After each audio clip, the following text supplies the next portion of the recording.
Ladies and gentlemen, welcome to 6 Things We Learned from Mansfield Town 0 at Bradford City 0. If you do go on to enjoy today's video, please make sure to drop a like on there for me. If you could generate 80 likes on today's video, that'd be massively appreciated. Subscribe if you're new as well. We are on the road to 8,000 subscribers, so please make sure you are subscribed if you haven't already with that post notification bell on. It's free to do so and it does massively help out. Get a comment as well down in the comment section down below. Let me know down below your thoughts on yesterday's draw. And I am today joined by Frank. He's back from another one of his holidays. Hopefully he's back for a little bit more than 2 weeks this time. But we're going to start out then with Mark Hughes. And I've gone with a yellow box. I don't think it can be red because we've got on paper what is a good point away from home against the promotion favourite. A good, strong Mansfield side. Despite them having injuries, we also had injuries. But I think the frustration from the fans is we could have won that. You know, we certainly have the players and we could potentially have the formation to go at Mansfield and we could have really taken the game to them. And it felt like we didn't really want to do that. We ended the game with 6 defenders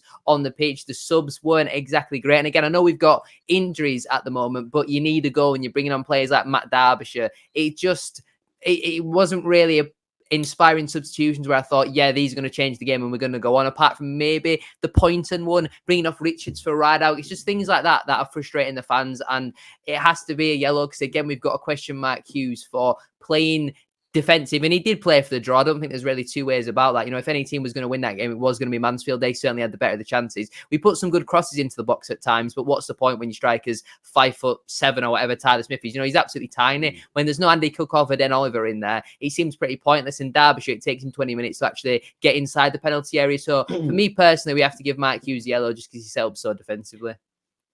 Yeah, I agree, especially with Lewis Richards being one of our better players again yesterday. I mean, even if it was any left back that was on the bench at the time, I couldn't get behind that decision considering how good Lewis Richards was. He did it at Morecambe as well. He was doing really well at Morecambe and he gets brought off a ride out. I feel like he's just giving minutes for the sake of it just because he's there. He feels a need to maybe use all the substitutions, and I don't get that. I mean, there was times where Oyegoke was playing centre mid yesterday. What is he doing at this point? And some of the subs, they're just so backwards. And like you said, there weren't many clear-cut chances in the game, but we just didn't go and chase the game like we should have done. Mansfield didn't offer much, but neither did we either. We should have really hit him on the counter in that second half. I feel like that first half, we figured them out a bit. We were matching what they were doing, and then, like you said, just Derbyshire for Tyler Smith.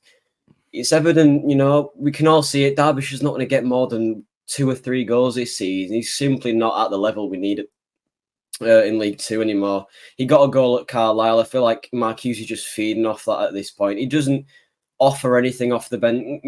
With Andy Cook, you could argue, he links the play up really well. He's got a few assists this season, so maybe that's why he's been starting so much. And with Derbyshire, he comes and he just doesn't offer anything, especially with Tyler Smith. I thought he was initiating the press really, really well yesterday and getting at the Mansfield defenders. Obviously, I think there is a goal coming as well. I think he's definitely improved since we first saw him. But, these substitutions are so negative.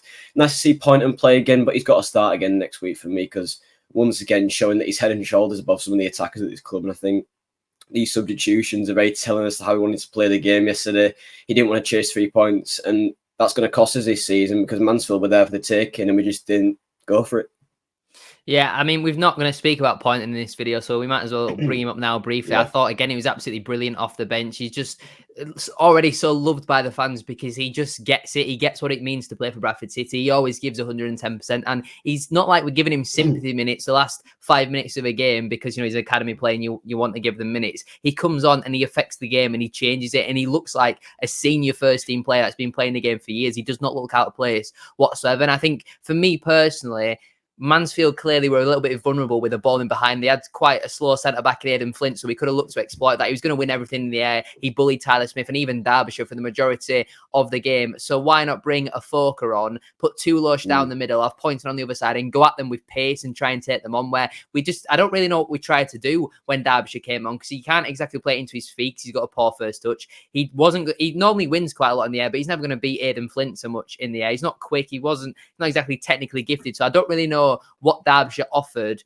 compared to what a Foker wouldn't. We went kind of more narrow and we were relying on Rydalg and Halliday to be our main threats going forward, and it just didn't really make sense to me. So overall for Hughes, it's a good point away from home, but the performance wasn't exactly inspiring and great again, and that killed the atmosphere by playing so poor and negative. You know, even between both sides, it was such a flat game. I think both sides cancelled each other out, but it has to be a yellow box for me for Mark Hughes. We'll move on then to Kieran Kelly next. I've gone with a green box for Kieran Kelly. Now, at times, some of his passes were a little bit poor, but again, if he was to get every pass right, he wouldn't be playing in league. So I thought defensively, it was his best performance in a Bradford City shirt yesterday. I've been fairly critical of Kelly so far this season, but he was definitely our best centre-half. I thought he had to deal with Akins quite a lot, and even Will Swan at times, and I thought he had a really, really good game. There were a couple really good recovery tackles. He got an important touch as well. When Mansfield put a ball in the box, Akins has a tap in. Kelly gets a great touch on it, and it allows Osadibe to clear it. I thought Kelly was absolutely brilliant yesterday, and like I say, I've given him some stick, which I would say is justified so far this season, but I thought yesterday he had a really, really good game. And like I say, there were a few shaky passes at times, but I thought Stubbs had an absolute nightmare. He was terrible yesterday. Platt had some shaky passes as well. So I think that's what you would expect from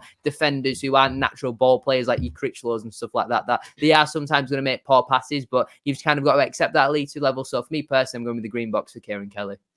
Yeah, well, I saw the 3 back, and like many others, it was just kind of a bit of annoyance at first. Like, why are we playing the 3 back? Hughes has said he didn't want to play the 3 back, and we've gone back to it. It just felt like a bit annoying at the time. And obviously, Kieran Kelly, did he warrant a start that game? I don't think so. But, you know, when we came into Mansfield, you know, he was probably our best defender on the day. He's done really well. And Lucas Akins and Will Swan are not 20-goal a season strikers, but Will Swan got 10 goals in 28 last season. He's a good nippy striker, and I thought he dealt with them really well. 2 strikers, and they were kind of in one player's back pocket the whole game. We know how strong Kieran Kelly is. He's an absolute unit, 6'3", and he's absolutely ginormous. It's nice to see that being utilised for once. I thought he was doing really well. He linked the play with the midfield as well.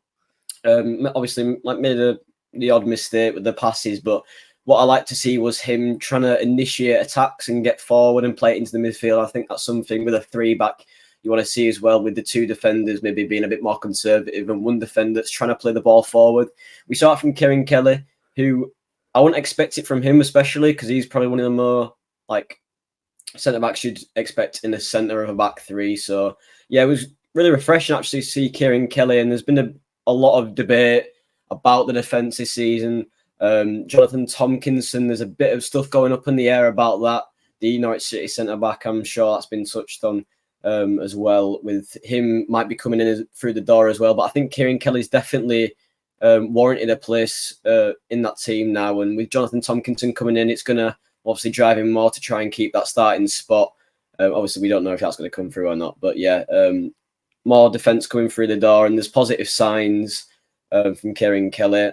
I didn't mind Stubbs either. Stubbs was pretty good yesterday as well. I think the back line was all pretty solid. I would be inclined to disagree. I thought Stubbs had a pretty poor game, especially his passing.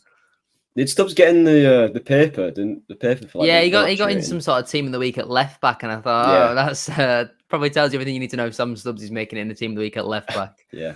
But yeah, Stubbs, I thought the defence as a whole really wasn't too bad. Obviously, a clean sheet on paper, you know, against Mansfield's a pretty good result for the defence. And yeah, hopefully more to come as well. We conceded 3 goals at Morecambe, so I'm still a little bit shaking the defence, but definitely some good signs at Mansfield yesterday. I think the game might have been a little bit different if they had someone to stretch the play like a Resorts. I think when we come up against these nippy strikers who are happy to run for days, that back 3 is going to struggle. But when you're coming up against 2 pretty physical strikers, especially in Akins particularly, I think that back 3 copes with it fairly well. We'll move on then to the referee next. Lee Doughty was the referee yesterday, and I've gone with a yellow because he officiated the game like it was the rules from last season, and there's positives and negatives to that because everyone's so used to these new rules and pretty much everything's a yellow card. Any kicking the ball away, time wasting is an instant yellow card. The referee did not want to do that whatsoever. But then when you were complaining to the referee about these sort of decisions, when your captain Smallwood's going over to him, Smallwood then got booked for it. Now, we don't know specifically what he said. He could have shouted, swore at him. You don't really know. He could have pointed at him. But the fact that the referee was so happy to keep his cards in his pocket was frustrating because Mansfield a number of times were just halting our counter-attacks and the referee wasn't even speaking to them. I mean, Smallwood was lucky not to receive a second yellow right at the end of the game. You know, he's on a yellow card, slides in, gets nowhere near the ball. The referee gives the free kick. And I think any referee other than the one we had yesterday would definitely give a second yellow card for that. And I think the referee was good from that point of view. It's nice to watch the game flow, but I think when you stop in counter-attacks, there's got to be yellow cards. I thought some of his decisions were poor as well. He seemed to be constantly in that first half giving a lot of corners and free kicks to Mansfield. And I think I remember at one point when Smalls got his yellow card, which was for dissent, he then gave a free kick for it. Now, I don't think that dissent is a free kick. You just carry on from wherever the ball is and you get the yellow card. So I didn't really understand that. But overall, I don't think he had a bad game, but playing the rules from last season when we're told what the new rules are. There was 1 minute added on in the first half and only 4 in the second half. I don't know if it's just this specific referee or they've already forgotten about the new rules like what we all expected them to do, but it's certainly something to debate because the players don't know really where to stand when 1 week you've got a referee giving 20 yellow cards out and the next week the referee's not even applying the new rules. So it seems really crazy to me, but yeah, it has to be a yellow box for the referee yesterday.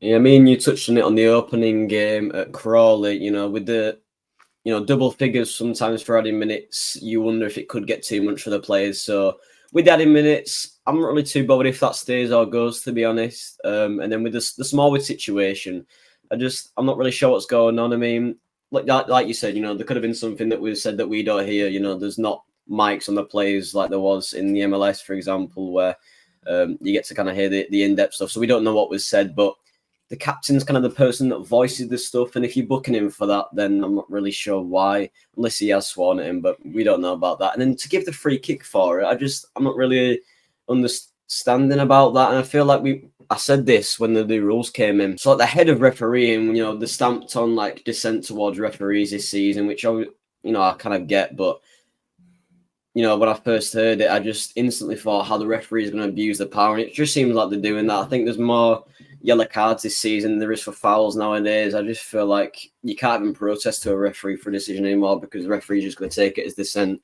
And if the referees like to control games, we've seen it at Valley Parade, he likes to be the star of the show sometimes, and it's just going to be more of an incentive for referees to do so, and they just feel like they'd always see it from a point of view as it's dissent rather than maybe challenging the decision a bit. So that's a bit online on that front. And then you let the game flow, but it is annoying how, they can foul and, stop breakaways and just don't get penalised for it. Sometimes it takes 2, 3, 4. I mean, Andy Cook gets wrestled to the floor every game and we see nothing constantly. I'm not sure how true this is or not, but Andy Cook's broken his ribs and he needs a knee scan. That's how much they're tussling him and he's just not getting anything for it. And I think, I wish we didn't have to talk about referees nearly every week, but it's, it's kind of getting a bit annoying now. And obviously we've got to look at what we could have done better, but it doesn't help the case whatsoever. Yeah, I certainly don't think the referee's to blame for the result. I just think it was an interesting topic to discuss because he wasn't applying any of the new rules that we were taught. And like I say, it's very confusing for the players, and especially when the referee's not allowing your captain to challenge the referee for not applying the new rules. And then he gets booked for that. It just seems crazy to me, but I guess we'll never really know. We'll find out next week at Grimsby if it was just that referee or if they've just already forgotten about the new rules. We'll move on then to Lewis Richards. Now, this is a Richards/Rideout's box, but we've gone with Lewis Richards, and it's another green box for him. I thought, again, very, very impressive. First half and second half, it was a consistent performance from him until he got subbed off. Going forward, very good taking players on, very athletic, pacey, very good dribbler as well. I thought he linked up very nicely. Solid defensively. I thought he did well to stop a number of crosses.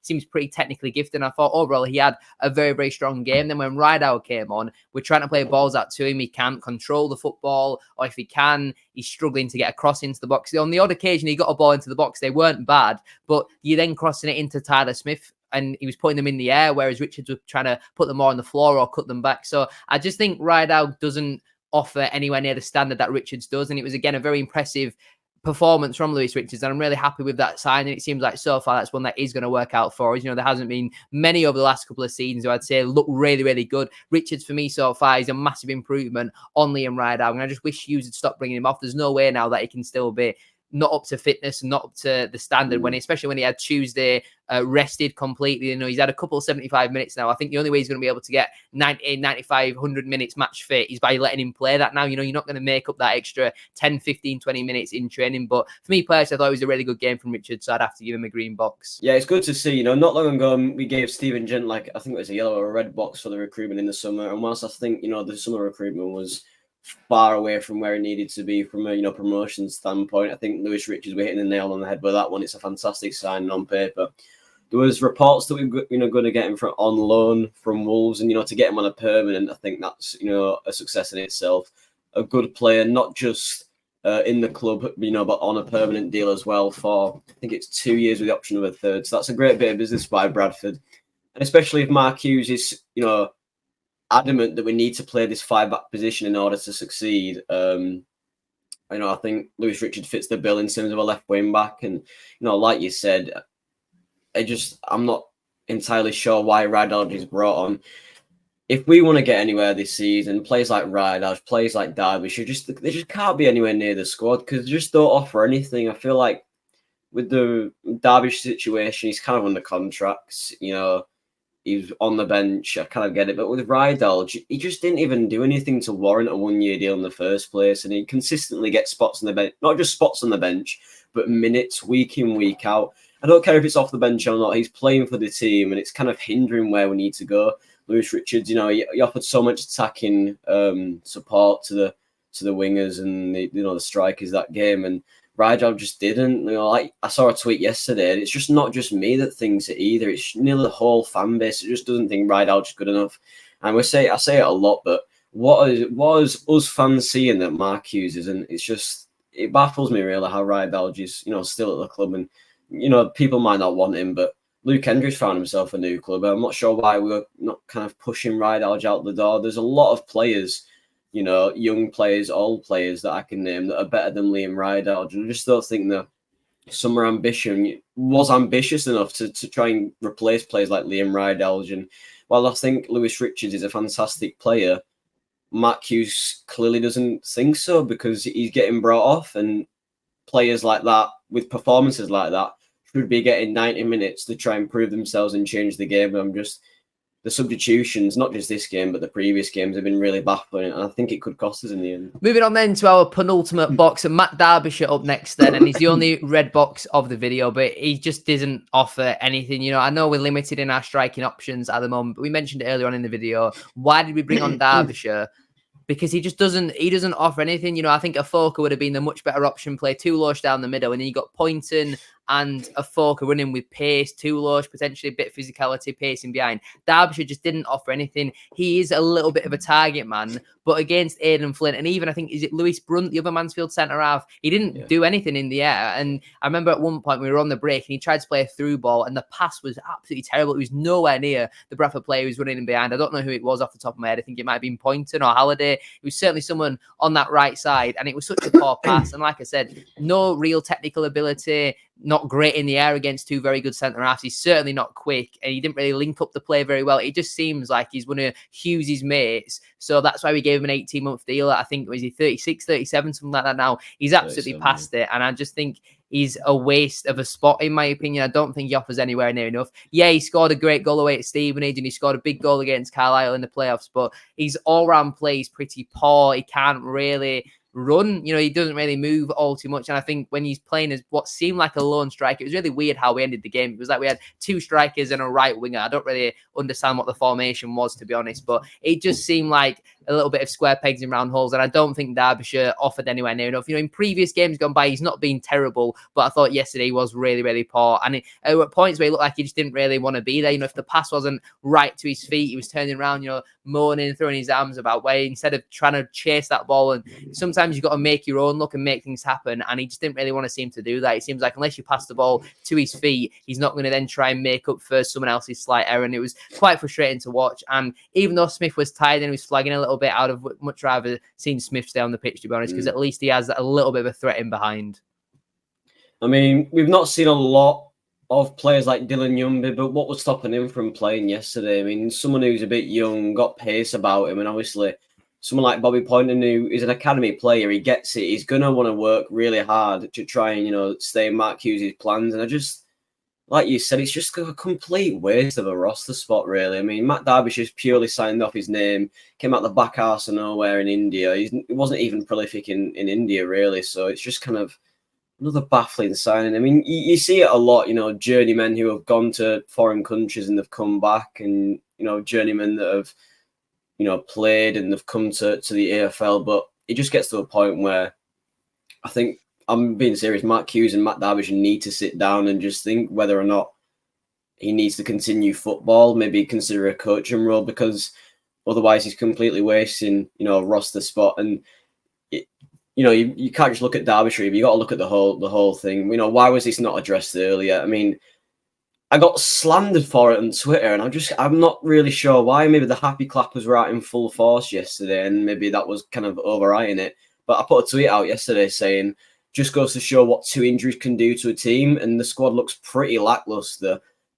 Andy Cook not involved. Harry Chapman's still injured. Alex Patterson wasn't in the squad yesterday, and Derbyshire, Rydalge, even Colin Doyle, like, if he came off the bench, I really wouldn't trust him. And you've got to look at the recruitment this summer. I just don't think it's been good enough. There's not a lot of players off the bench that I'd really trust. Obviously, you've got to look at the new signings. I'm not sure how you say the West Brom players. I thought it was Tulloch, but I could be wrong. I don't know. I might be wrong there. I was just guessing more than anything. Yeah, we'll go with Rayan. We'll call him by his first name. Ray. I think that's We'll just call him R. We'll just go with R. That's probably the safest one. Yeah. But yeah, you got players like Afoka that were ready and waiting, and it's not like they're not fit and they've not been playing. I mean, they've both of them are playing, every single game in Premier League 2 this season, so they were more than ready to come off the bench. And it's almost as if like Mark Hughes is kind of reluctant to play young players, and it just goes to show how good Bobby Poynton was to get in the plans. I mean, we've seen young players being forced out the door.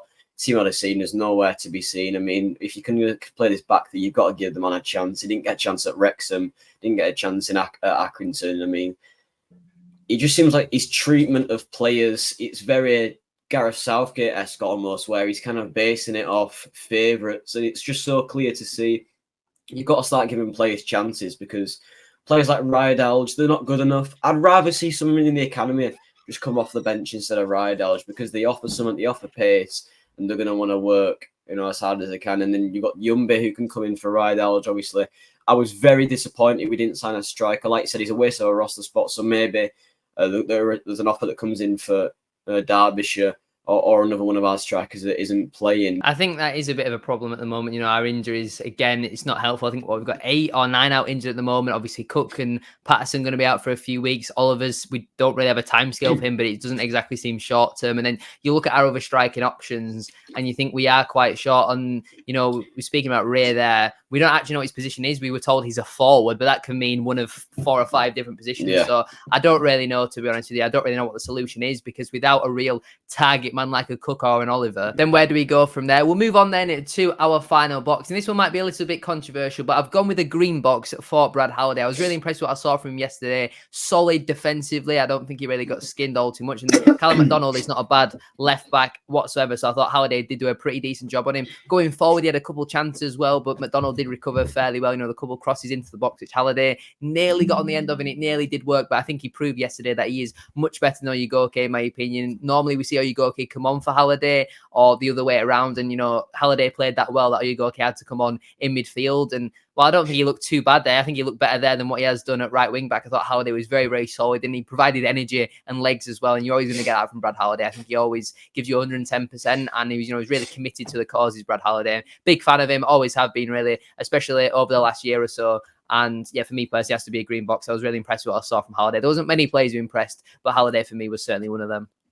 Yeah, we touched on it. Oyegoke, it's just not working for him at the moment. Maybe centre mid is the new option for him, because I just don't think he has a place at Bradford City at the wing back position. But whilst I don't agree Halliday should be a wing back or operating in that role, I was very impressed with what I saw from him yesterday. I thought he did really well, dealt well with Callum Clark and Ollie Clark as well. So yeah, they did really well yesterday, and I think it's good to see as well. I agree with you. I think we've touched on it a few times. He was probably our 3rd best player last season. Didn't really put a foot wrong the whole time. And it's nice to kind of see him proving a point to Mark Hughes to almost say, listen, this is why I should be starting. Doesn't matter if you play me wing back or right back. On the right-hand side, I'm kind of a mainstay. And he's done really well in that position. I think Oyegoke served his time now, and with Halliday playing so well, maybe it's time to drop to a back 4 and let Halliday roam freely, because he's clearly able to perform at right wing back. But I feel like if he's comfortable at the flat back 4, he's playing right back like he was last season, he's really going to shine, especially with his second season under his belt now. He's really going to kick on. I feel like he's a player that, you kind of wouldn't say building the squad around, but kind of adapting to because of how good he was last season. He's demonstrated that he is a good right back. You've just got to play to it, and you've just got to play to players' strengths. Andy Cook evidently needs someone up front with him to try and support him. That's what something you should be doing. And then Harry Lewis, you've got to give him what he wants in terms of how he wants to play. Does he want to play out from the back? Do you want to play with a back four, a back five? Does he want his defenders dropping back? Does he want to, you've just got to, adapt to the good players that we sell out of the club. There's not much of a core, like there was last season. I feel like obviously the philosophy's changed a lot, so maybe that's contributed to, a rocky start to the season. But I feel like if we just go back to basics, I think we will be okay. There's a lot of injuries, and I would like to touch on this as well. It's not the first time that injuries are hitting us, and you look at Abu Issa, who's, absolutely flying at Grimsby at the moment, and then he was at Bradford. They had 3 or 4 hamstring injuries. What on earth is going on? You've just got to look at the meat of the medical team. Is there something going on there that we're not seeing? Because it seems to happen to nearly every semi-decent player that comes here. They get a massive, massive injury. We've seen it with Jake Reeves. He did his ACL.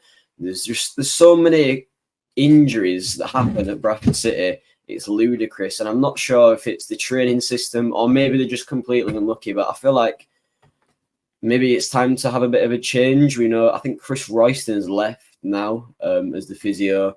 But, the medical team need to have a serious look at themselves. I mean, there's Andy Cook and Alex Patterson were touch and go. They could have featured, and now Andy Cook has broke his ribs and needs a knee scan.